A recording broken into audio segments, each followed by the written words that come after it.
নমস্কার, আমি Nayagram government ITI কলেজের দ্বিতীয় বর্ষের ফিটার ট্রেডের ছাত্র।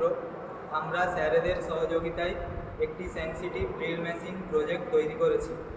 এই সেন্সিটিভ ড্রিল মেশিনটি তৈরি করার মূল উদ্দেশ্য হলো আমরা যে কোনো জায়গায় যে কোনো ধরনের ছোট মেটাল বা অন্য বস্তু সহজেই ড্রিল করতে পারি।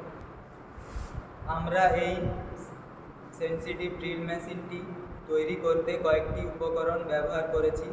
সেগুলি হলো সিড মেটাল, এমএস প্লেট, কাঠের হ্যান্ডেল, কাঠের ড্রিল বিট, ডিসি 12 অ্যাম্পিয়ারের মোটর এবং একটি স্প্রিং। আমরা এই সেন্সিটিভ ড্রিল মেশিনটিকে চালিয়ে উপস্থাপন করছি।